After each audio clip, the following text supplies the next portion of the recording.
Ambassador Minjun Park stood before the Galactic Council chamber and watched two alien species argue about trade routes. The Zelnar representative waved its tentacles in anger, while the Corvian delegate ruffled its feathers in frustration. Both species had been shouting at each other for 3 hours. Minjun waited patiently for his turn to speak. This was what humans did now. They listened, they mediated, they found peaceful solutions. For 50 years, humanity had been part of the Galactic Council, and in those 50 years, they had built a reputation as the galaxy's best diplomats. Other species came to humans when they needed someone to solve problems without violence. Minjun remembered the day humanity joined the Council. He had been just a boy then, watching the ceremony on television with his parents. The Council had welcomed humanity but made one request. They asked humans to limit their military forces. The galaxy was at peace, they said. Large militaries were not needed anymore. They said it was for everyone's safety. Humanity had agreed. They reduced their fleets and focused on exploration and diplomacy instead. Minjun had grown up in this peaceful era. He became a diplomat because he believed in the Council's vision of a harmonious galaxy. "Ambassador Park," the Council Premier called out, "please share humanity's perspective on this matter." Minjun stepped forward and began speaking calmly. He addressed both parties with respect and suggested a compromise that would benefit everyone. Within an hour, the two species agreed to his solution. They thanked him and left the chamber as friends instead of enemies. Premier Vexthor, the reptilian leader of the Council, nodded approvingly at Minjun. "Once again, humanity proves why you are valuable to us. Your people have such a gift for peace." Minjun bowed respectfully and returned to his ship, the diplomatic vessel called Harmony's Voice. Captain Hei-Wan Choi greeted him at the airlock with a smile. "Another successful negotiation?" she asked. "They always are," Minjun replied. "The Council knows they can count on us to keep the peace." Captain Hei-Wan had served in Earth's defense force before it was reduced. She commanded one of the few remaining human military vessels, though now it was used only for diplomatic missions. Sometimes Minjun saw a distant look in her eyes, as if she missed the old days, but she never complained. Like all humans, she had adapted to the peaceful life the Council had requested. Dr. Seo-Yeon Kim was waiting for them in the briefing room. She was humanity's top xenobiologist and cultural liaison. Her job was to help humans understand the thousands of alien species in the galaxy. She looked worried. "We need to talk," Seo-Yeon said quietly. "Something strange is happening." She activated a holographic display showing data streams and encrypted files. "I was performing a routine data transfer with the Council archives when I found these hidden files. They were heavily encrypted, but I managed to decode them." Minjun leaned forward. "What did you find?" Seo-Yeon's hands trembled slightly as she pulled up the files. "Reports, dozens of them. They talk about something called void incursions. Entire colony worlds in the outer territories have been going silent for the past 10 years. Captain Hei-Wan's expression turned serious. "Going silent? What does that mean?" "It means they disappear," Seo-Yeon explained. "All communication stops. No distress signals, no survivors, just empty worlds. And the Council has been hiding this information from us, specifically from humanity." Minjun felt his stomach tighten. "How many worlds?" 23, Seo-Yeon whispered. "Billions of people. Gone." The three of them sat in shocked silence. Minjun had spent 20 years serving the Council faithfully. He had believed in their mission of peace. Now he was learning they had been keeping deadly secrets from humanity. "I need to speak with Premier Vexthor," Minjun said firmly. "Immediately." He requested a private meeting, and the Premier agreed.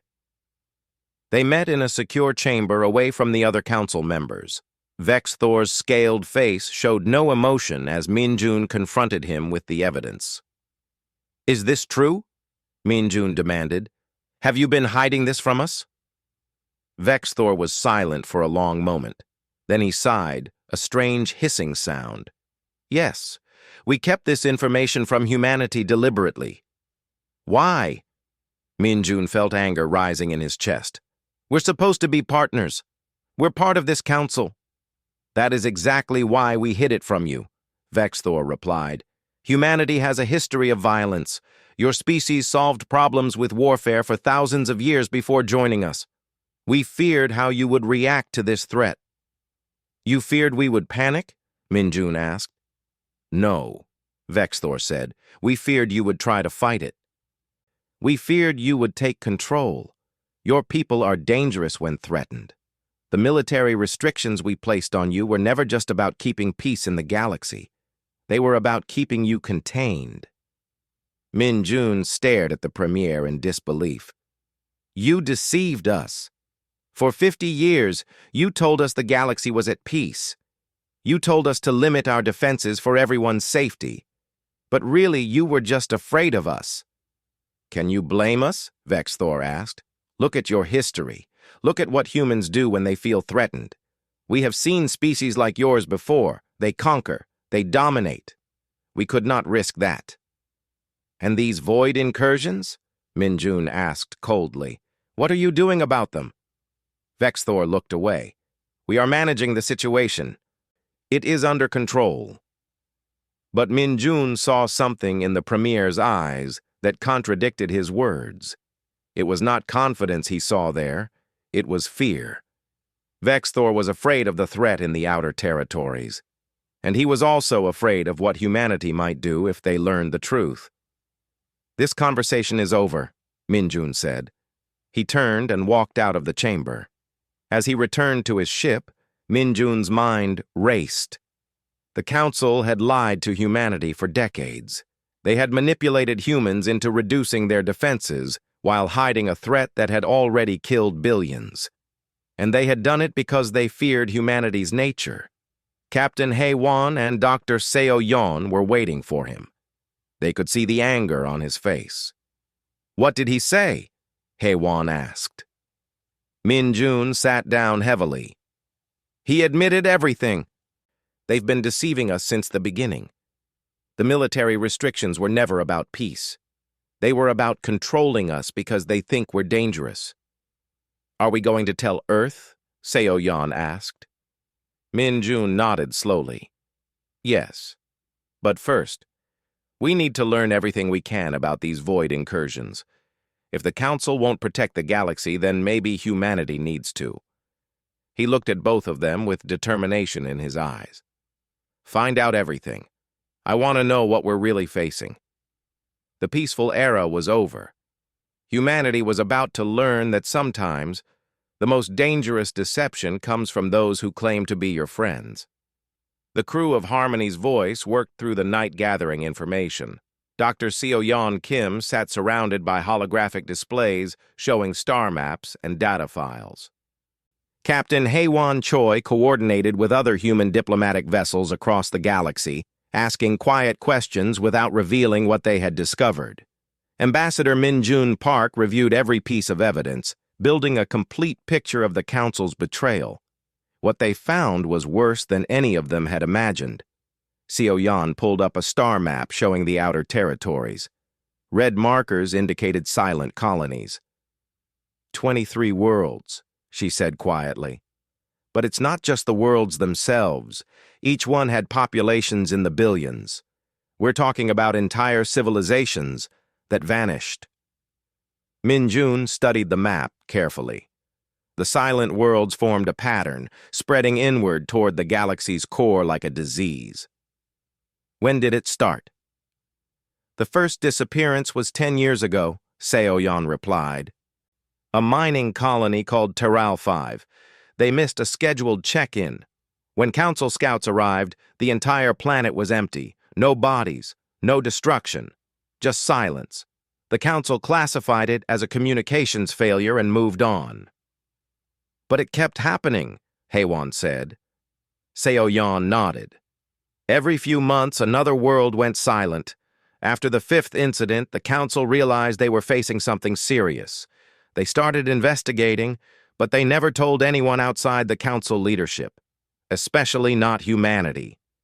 Min Jun felt his jaw tighten. What has the council been doing about it? Containment, Seo Yan answered. She highlighted several star systems on the map. They built defensive stations around the affected area. Military vessels patrol the borders, but they're not trying to stop it. They're just trying to keep it from spreading too fast. And the people on those worlds? Haiwan asked. Did they try to evacuate anyone? Seo Yan's expression turned sad. No. According to the classified reports, they declared the outer territories as acceptable losses. They told the colonists nothing and let them die while building walls to protect the core worlds. Min Jun stood up abruptly. They sacrificed billions of people to buy time, and they never even warned them. A soft chime interrupted their discussion. Someone was requesting permission to dock with their ship.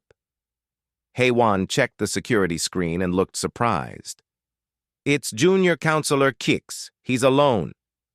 Kix was an insectoid representative from one of the smaller council species. Min Jun had always found him to be more honest than most council members. He authorized the docking. Kix entered the briefing room carrying a data device. His compound eyes reflected nervously in the light.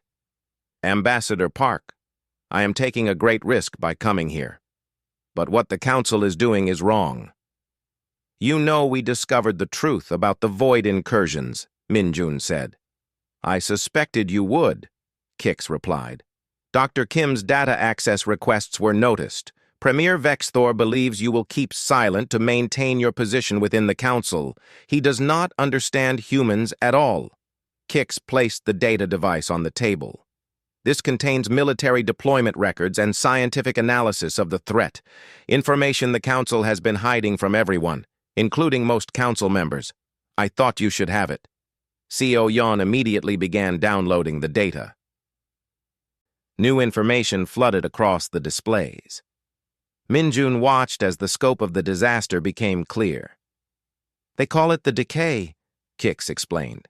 The council's scientists identified it 3 years ago. It is not a species or an army. It is a swarm intelligence. Billions of small organisms that work together as one mind. They consume all biological matter and convert it into more of themselves. Haiwan studied the scientific data. This is like a virus, but on a planetary scale. Worse, Kix said. A virus needs living hosts. The decay can break down any organic material. Plants, animals, even bacteria.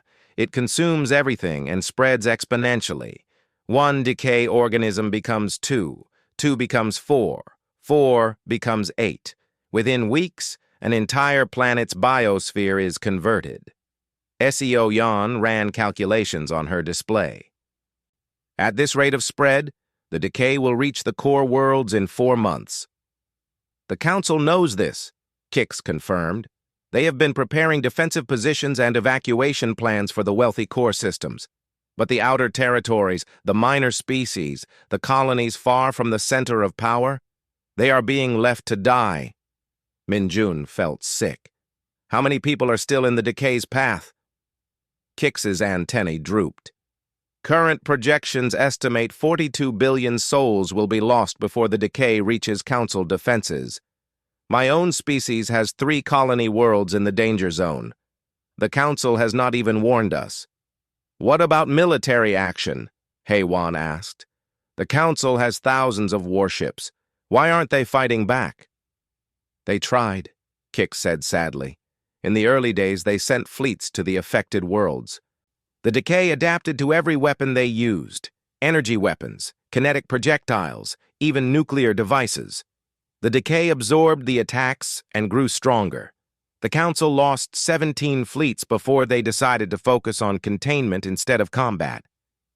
Seo Yan pulled up the tactical data. They're treating it like an army.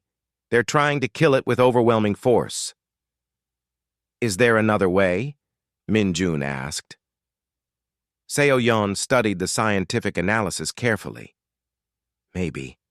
The decay is biological. That means it follows biological rules. Every ecosystem has weaknesses, but the Council's scientists have been approaching this as a military problem, not a biological one. Would humanity approach it differently? Kix asked quietly. The question hung in the air. Min-jun thought about Earth's history. Humans had faced plagues, diseases, and ecological disasters before. They learned to fight such threats with science, not just weapons. I need to contact Earth, Min-jun said finally. Our leadership needs to know what's happening. He sent an encrypted message to Earth's government using secure channels the Council did not monitor. The response came back within hours. Earth's leaders wanted a full briefing immediately. Min-jun, Haiwan, and Seo-yeon presented everything they had learned. They showed the evidence of the Council's deception and the scope of the decay threat. Earth's leadership listened in grim silence. When the briefing ended, the Prime Minister of Earth asked a simple question. Can we help? Min-jun was surprised. The Council deceived us. They kept us weak deliberately. They're letting billions die. You want to help them? I want to help the people who are going to die, the Prime Minister replied. The Council leadership may have betrayed us, but the civilians in those colonies did nothing wrong. How many people can we save? Haiwan brought up the star maps. If we act now, we might evacuate some of the threatened worlds before the decay arrives. But our fleet is small. The Council made sure of that. The minister smiled grimly. Did they? When we agreed to reduce our military 50 years ago, we said we would limit the size of our fleet. We never said we would stop developing new technology or training our people. We've been preparing for emergencies quietly. Min-jun felt hope spark in his chest. What do you have? Enough, the minister replied. The question is, will the Council let us act? They fear human military power. If we deploy our forces, they might see it as a threat. Then we make them an offer they cannot refuse, Min-jun said. He was already forming a plan. Ambassador Min-jun Park requested an emergency session of the full Galactic Council. Premier Vexthor tried to deny the request, but Min-jun invoked an ancient council law that allowed any member species to call for a full assembly when facing an existential threat. Vexthor could not refuse without admitting the decay was exactly that kind of threat. The council chamber filled with representatives from hundreds of species. Most had no idea why they had been summoned. They whispered among themselves, confused and curious. Min-jun stood in the center of the chamber and waited for silence. When all eyes were on him, he began to speak. Members of the Galactic Council, I come before you today to discuss a threat you have not been told about. A threat that has already killed billions and will kill billions more if we do nothing. The chamber erupted in shocked voices. Representatives demanded to know what he meant. Premier Vexthor stood up, his scaled face showing anger. Ambassador Park, you are speaking out of turn about classified matters. Sit down immediately. Min-jun ignored him. He activated a holographic display showing the star map with all 23 silent worlds marked in red. The chamber fell silent as everyone stared at the evidence. These are the worlds that have fallen to something called the decay, Min-jun explained. For 10 years, the council leadership has been hiding this information from you. From all of us. 23 worlds. Billions of people. Gone. And 42 billion more are in the path of this threat. The chamber exploded in chaos. Representatives shouted questions and accusations. Vexthor tried to restore order, but the anger and fear were too strong. The council leadership knew about this and said nothing, a delegate screamed. My species has colonies in the outer territories, another cried. Are they in danger? Min-jun let them shout for several minutes. Then he raised his hand for silence. Slowly, the chamber quieted down. Everyone wanted to hear what humanity had to say. The council leadership has been building defenses around the core worlds, Minjun continued. They plan to contain the decay using military barriers. They have decided that the outer territories are acceptable losses. They plan to let your colonies die while they protect the wealthy central systems. More shouts of anger filled the chamber. Several representatives from minor species turned to glare at Vexthor. The Premier looked pale beneath his scales. "This is a classified military matter," Vexthor said weakly. "We have been handling it appropriately." "You have been letting people die," Minjun replied coldly. "You have been sacrificing the weak to protect the powerful. That is not leadership. That is cowardice." Vexthor's eyes flashed with anger. "And what would humanity do? You claim we are wrong, but you have no solutions. Your species is small and weak. We restricted your military for good reason. What could you possibly offer that the councils cannot achieve?" This was the moment Minjun had been waiting for. He had prepared carefully for this confrontation. He knew exactly what Vexthor would say and how the council would react. Now came the crucial part of his plan. "You asked what humanity offers," Minjun said quietly. "You want to know what we can do that you cannot. I will show you." He brought up new data on the holographic display. It showed the positions of human ships throughout the galaxy. There were fewer than 50 vessels total. Compared to the Council's thousands of warships, it looked pathetic. "This is humanity's fleet," Minjun said. "You made sure we stayed small and weak. You feared what we might do with military power. And you were right to fear us. But not for the reasons you think." The chamber was completely silent now. Everyone watched Minjun carefully. "Humanity reviewed the Council's battle plans against the decay," Minjun continued. "We studied how you fought and why you failed. The problem is simple. You treat the decay like an enemy army. You try to kill it with bigger weapons and more force. But the decay is not an army. It is an ecosystem. It adapts and grows. Force makes it stronger." Dr. Seo Yeon Kim stepped forward and displayed scientific analysis. "The decay is billions of organisms working together. When you attack them, they learn from each attack and adapt. The more you fight them directly, the stronger they become. The Council's strategy of overwhelming force is exactly wrong." "Then what do you suggest?" a delegate asked. "If we cannot fight it, how do we stop it?" "We do not stop it immediately," Seo Yeon explained. "We disrupt it, break its coordination, make it fight itself instead of us. But that requires time.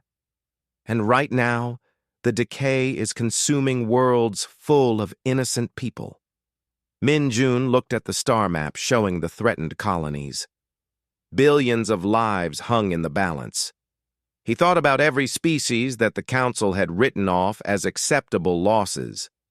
Then he spoke a single word that would change everything. "Run!" The chamber erupted in confusion. Representatives shouted questions over each other. What did he mean? Run where? Run from what? Vexthor laughed bitterly. "Is this humanity's great contribution? You tell us to run away? We are already planning evacuations of core worlds." "You misunderstand me," Minjun said firmly. "I am not telling you to run. I am telling them to run." He pointed to the threatened colonies on the map. Every world in the decay's path. Billions of people who the Council had already decided to sacrifice. "Humanity's condition for helping you fight the decay is simple," Minjun continued. "Immediate evacuation of all threatened worlds, every person in the outer territories, every colony you plan to abandon, you will save them all." "That is impossible," Vexthor protested. "We do not have enough transport ships. The logistics alone would take months. And who would protect the evacuation routes? The decay would destroy any vessels that entered its territory." Minjun looked the Premier directly in the eyes. "Humanity will protect them. Our fleet will enter decay territory and buy you time to evacuate everyone. We will draw the decay toward fortified positions and slow its advance." That will give you the time you need to save all those people you were planning to abandon. Captain Haewon Choi stood beside Min Jun. The human fleet will deploy immediately. We have been preparing for this. Every ship is ready. The council chamber fell into shocked silence. They all understood what humanity was proposing. The human fleet would enter the most dangerous territory in the galaxy to fight an enemy that had already destroyed council fleets many times larger. It was a suicide mission. Your fleet will be destroyed, Vexthor said quietly. Fewer than 50 ships against an endless swarm. You will all die. We know, Min Jun replied. We are doing it anyway. Now will you save your people while we buy you time? For a long moment, nobody spoke. The council members looked at each other in confusion and awe. They had spent 50 years fearing humanity's violent nature. They had restricted human military power to keep humanity contained, and now humans were volunteering to die protecting species that had deceived them. Junior Counselor Kix stood up slowly. I vote yes. Accept humanity's terms. Begin immediate evacuations. Other delegates began standing one by one. Representatives from minor species whose colonies were in danger. Representatives from major species who were ashamed of their leadership's cowardice. Within minutes, most of the council was standing. Vexthor looked around the chamber. He saw that he had lost. The council would vote to accept humanity's offer, whether he agreed or not. Very well, Vexthor said finally. The council accepts humanity's terms. We will begin immediate evacuation operations of all threatened territories, and may the stars forgive us for letting you do this. Min Jun nodded once. Captain Choi, deploy the fleet. Dr. Kim, coordinate with council forces on evacuation routes. Everyone else, start moving people to safety. We do not have much time. As the council members rushed to begin the massive evacuation operation, Vexthor approached Min Jun privately. Why? The Premier asked quietly. We deceived you.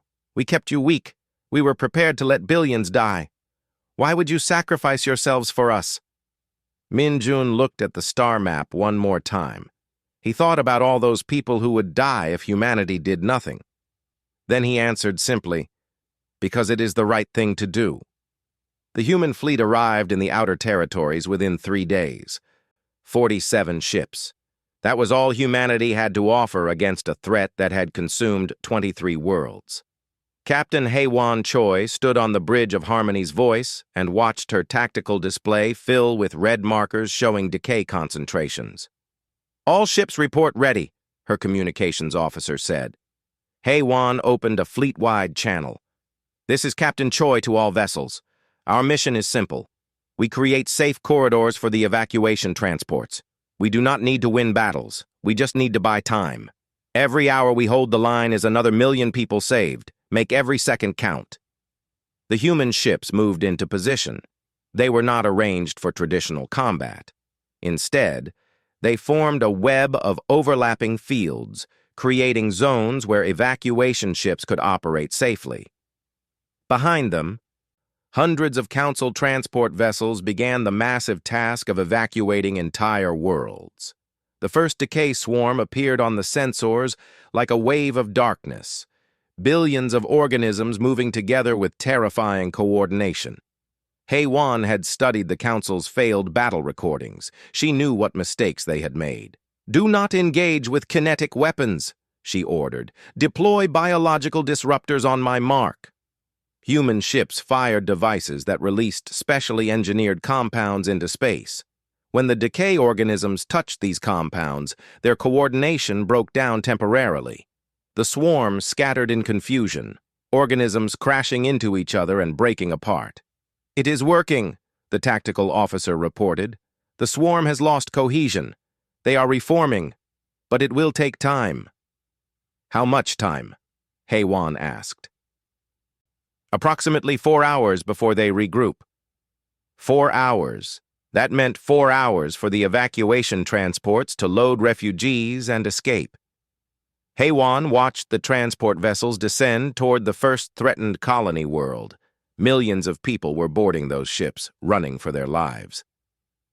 "All ships maintain disruption fields," Haywan commanded.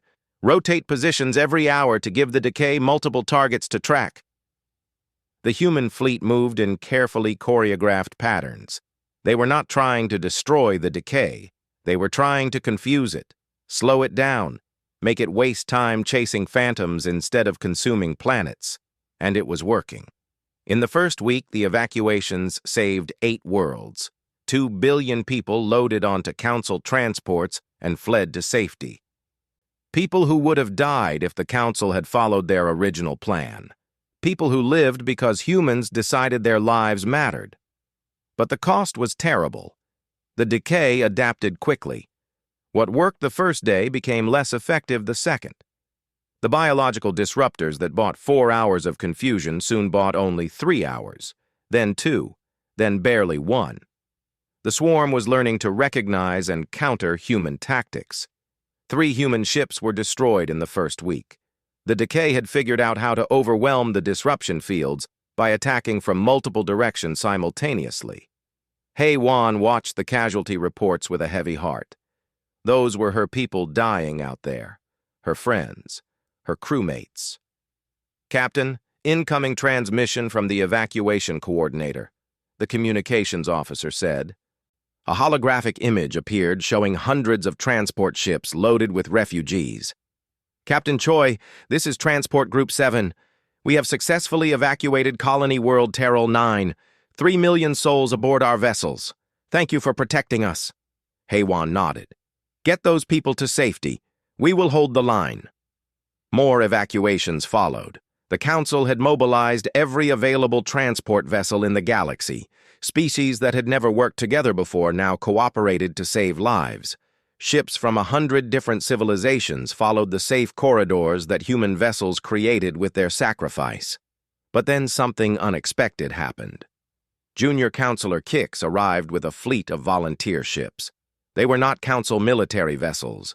They were civilian ships from dozens of minor species, cargo haulers, personal yachts, exploration vessels, anything that could carry weapons or support the human fleet. "Captain Choi," Kix transmitted, "we could not let humanity fight alone. We are here to help." Haywan felt tears in her eyes. "Counselor, these ships are not military grade. You will be in terrible danger." "So are you," Kix replied, "but you came anyway. We are inspired by your example. Humanity volunteered to die for strangers. The least we can do is stand beside you." The volunteer fleet took positions alongside the human ships. They were clumsy and inexperienced, but they fought with desperate courage.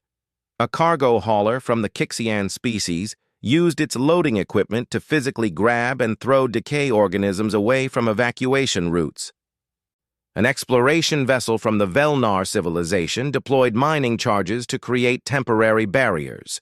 Dr. Seo Yeon Kim watched from the Evacuation Coordination Center and realized something important.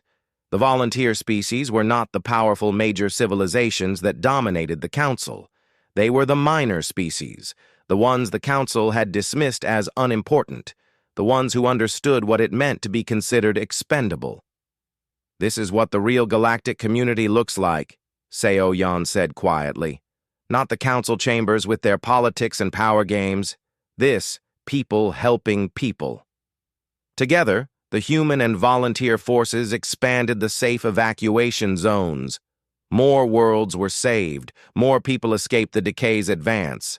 5 billion, 8 billion, 12 billion. Numbers that seemed impossible became reality through cooperation and sacrifice. But the decay kept adapting. After 2 weeks, 7 more human ships had been destroyed. Every vessel in the fleet was damaged. Crews worked around the clock to keep systems functioning. Medical bays overflowed with injured personnel. And still, they fought. Captain Haywan sent regular updates to Ambassador Minjun Park, who was coordinating with Council leadership. Her messages were always the same. "Still buying time. Keep evacuating." On the Council homeworld, Premier Vexthor watched the casualty reports with growing shame. He had spent his entire career fearing humanity's military power. He had worked so hard to keep humans contained and controlled. Now he watched as humans died by the thousands to protect people they had never met. "I do not understand them," Vexthor confessed to Min-Jun during one coordination meeting. "We betrayed them. We lied to them. We kept them weak. Why do they sacrifice so much for us?" Min-Jun thought about his answer carefully.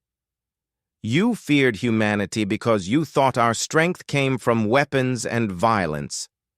But that was never our real strength. Our strength comes from believing that every life has value. We cannot watch innocent people die when we have the power to help them. That is what makes us human." "Even when it costs everything?" Vexthor asked. "Especially then," Min-Jun replied. "The largest evacuation operation in galactic history took place at Colony World Nexus 5.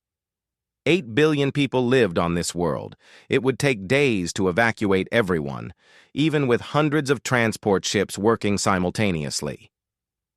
And the decay was closing in fast. Captain HFY deployed every human ship to protect Nexus 5. They formed a defensive sphere around the planet, creating the largest safe zone ever attempted. The volunteer alien vessels joined them, filling gaps in the formation. For 3 days, they held the line. The decay threw everything at them. Waves of organisms crashed against the disruption fields like ocean waves against rocks. Human and volunteer ships worked in perfect coordination, adapting tactics in real time as the decay learned and countered their moves.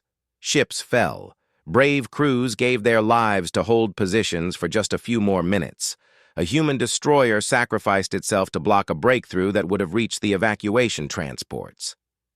A Kixian freighter rammed a concentrated decay mass to buy time for damaged vessels to retreat. But they held. For 3 terrible days, they held. When the last transport vessel lifted off from Nexus 5 carrying the final group of refugees, a cheer went through the combined human and volunteer fleet. 8 billion people saved. An entire world evacuated successfully. Captain HFY allowed herself a moment of satisfaction. Then she looked at her tactical display and her blood ran cold. The decay had learned from the Nexus 5 operation. It had studied how the defenders coordinated, how they moved, how they created safe zones, and now it was adapting in a terrifying new way.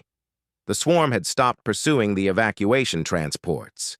Instead, it was concentrating all its forces on destroying the defending fleet. The decay had realized that if it eliminated the defenders, the evacuations would stop.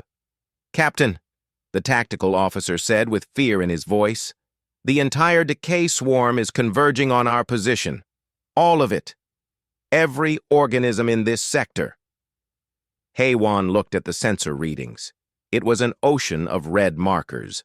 More decay organisms than she could count. They were surrounding the fleet from all directions. "Send a message to Ambassador Park," HFY said quietly. "Tell him we bought as much time as we could. 14 billion people evacuated. But we are surrounded now. This is probably our last transmission." She looked at her crew. They were exhausted and terrified. But not one of them suggested retreat. "It has been an honor serving with you," HFY told them. "We did what we came here to do.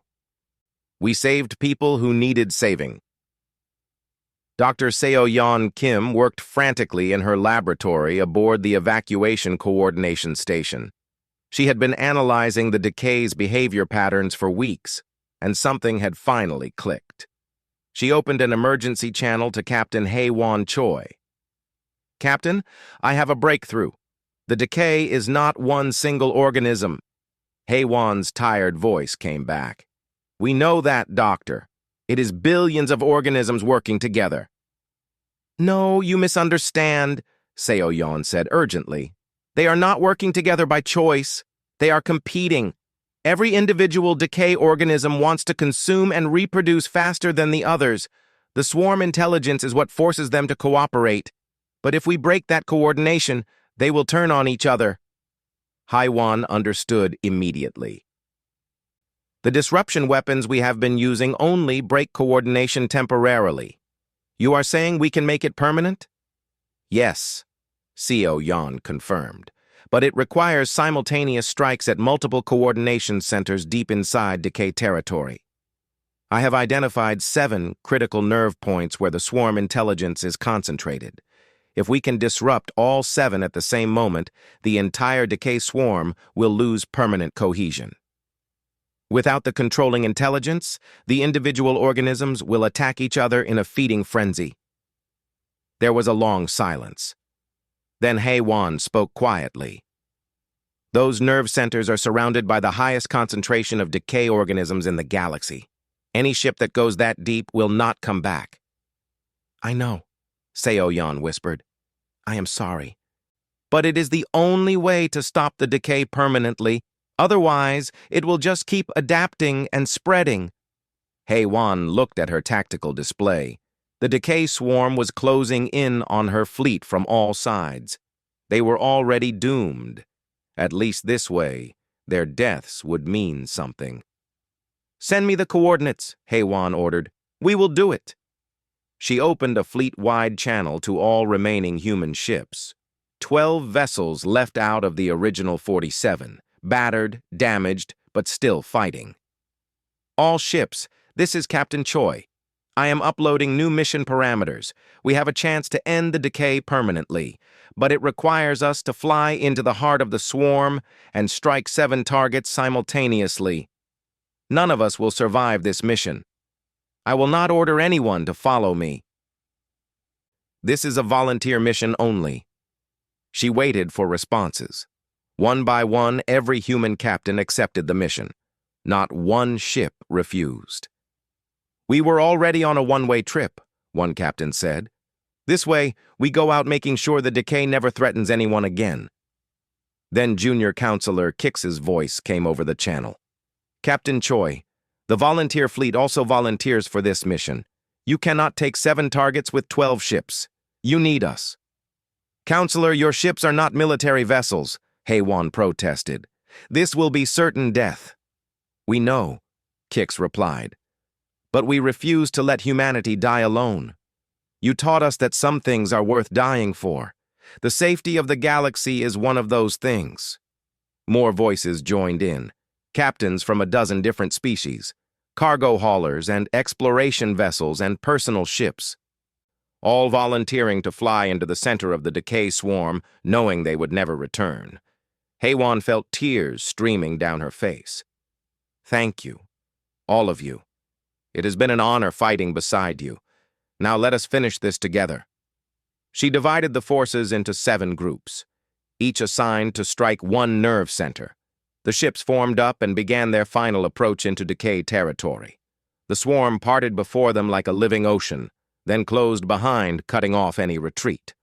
On the Council homeworld, Ambassador Minjun Park watched the tactical display with Premier Vexthor beside him.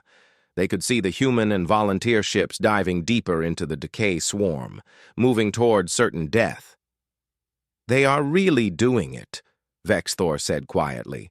They are sacrificing themselves for species that betrayed them. Minjun nodded, unable to speak through his tears. He thought about Captain Haiwan. She had been his friend for 20 years. Now he was watching her fly to her death, and there was nothing he could do to help.